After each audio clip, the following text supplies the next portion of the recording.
നമസ്കാരം, ഭാരത് ലൈവിലേക്ക് സ്വാഗതം. ഇന്നലെ രാഹുൽ ഗാന്ധി വയനാട്ടിലേക്ക് എത്തിയിരുന്നു.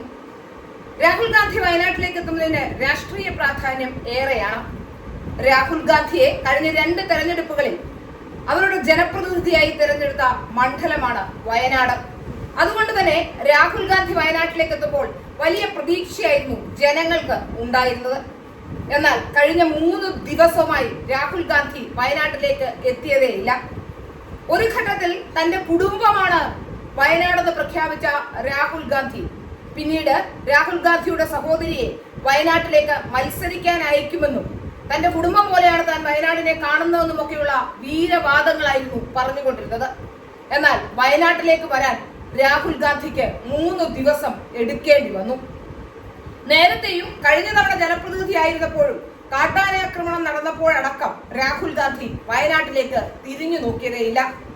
യാത്രാവിലക്കടക്കമുള്ള കാര്യങ്ങൾ വയനാട് നേരിടുമ്പോൾ വയനാട്ടിലെ സാധാരണക്കാരുടെ പ്രശ്നങ്ങൾക്ക് പരിഹാരം കാണാൻ രാഹുൽ ഗാന്ധിക്കൊട്ട് കഴിഞ്ഞതുമില്ല.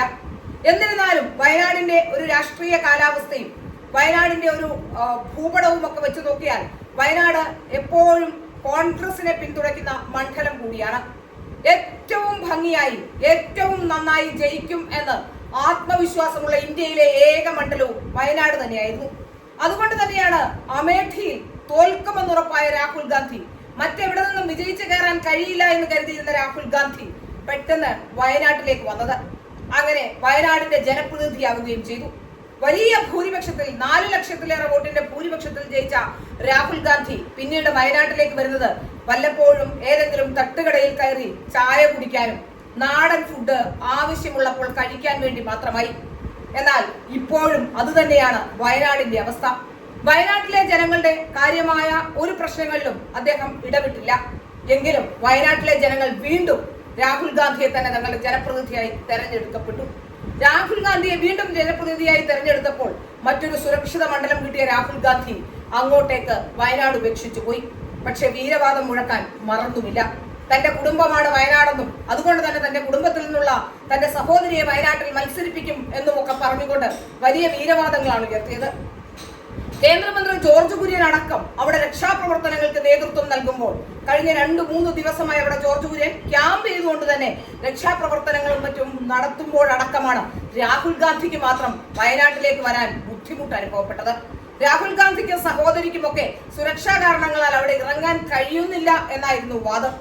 എന്താണ് രാഹുൽ ഗാന്ധിക്കും പ്രിയങ്ക ഗാന്ധിക്കും മാത്രമുള്ള സുരക്ഷാ കാരണങ്ങളെന്ന് രാഹുൽ ഗാന്ധിയാണ് വിശദീകരിക്കേണ്ടത്.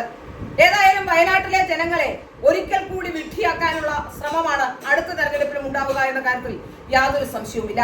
പക്ഷേ ഇത്രയും വലിയ സമാനതകളില്ലാത്ത ഒരു ദുരന്തം, ആ ദുരന്തം അവർ അനുഭവിക്കുമ്പോൾ അവരുടെ ജനപ്രതിനിധിയായിരുന്നു, അത് അവരുടെ ജനപ്രതിനിധി തന്നെയാണ് നിലവിൽ. വേറൊരാളെ ഇതുവരെ തെരഞ്ഞെടുത്തിട്ടില്ല. അദ്ദേഹം രാജിവെച്ചിട്ടുണ്ടെങ്കിൽ പോലും അദ്ദേഹത്തെ അത്രയധികം സുരക്ഷിതമായി എത്തിച്ചൊരു മണ്ഡലത്തിലേക്ക് ഒന്ന് വന്ന് ഒരു വിസിറ്റിംഗ് വിസയിൽ അല്ലെ ഒരു ടൂറിസ്റ്റ് വിസയിൽ വന്നു പോകേണ്ട ഒരാളായിരുന്നു രാഹുൽ ഗാന്ധി എന്ന ചോദ്യവും പ്രസക്തമാവുകയാണ്.